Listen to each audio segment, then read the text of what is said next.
Up here on the top of the world, there is a vast expanse of ice and of emptiness. And yet Russia has made deploying its military up here to these extreme conditions a real priority. Melting sea ice is changing the nature and politics of the Arctic Ocean. New sea passages opening through international waters are spurring geopolitical competition for resources and strategic strongholds. Russia is pushing rapidly into the region with aims to control it before anyone else. I think that with global warming, a lot of these Arctic trade routes are going to be opening up, and that there's going to be a bonanza for Russia because it's going to control those trade routes. As the polar ice melts, northern nations are rushing to exert their control. And with its new fleet of modern icebreakers, Russia is way out in front. It's all part of Vladimir Putin's long-term strategy to dominate the Arctic. Russia's economy is almost entirely dependent on oil and gas, and with an estimated 22% of the world's undiscovered reserves in the Arctic, Russia is pushing to unlock all it can. And Russia is already tapping into natural resources in the Arctic, like liquid natural gas. There is money to be made here. The Arctic waters are thought to contain 1/4 of the planet's undiscovered oil and gas. With polar ice shrinking, there's now an opportunity to extract the energy.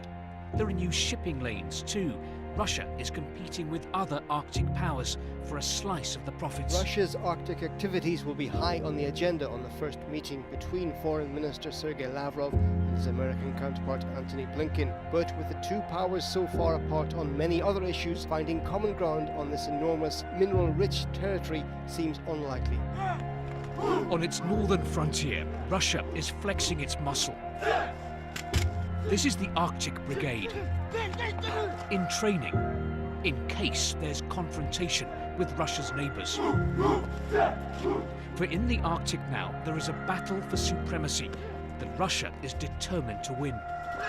In total, the Russians say that they've put in place more than 470 pieces of military infrastructure in the Arctic region since 2012. So this is a real push, a strategic push, and certainly one that's carried by the top leadership of this country, Max. The Russian military is sending a clear message to the outside world that Russia is ready and determined to protect its national interests. The Russian army has already deployed coastal defense rockets here and specialized Arctic anti-aircraft systems built to perform in the cold.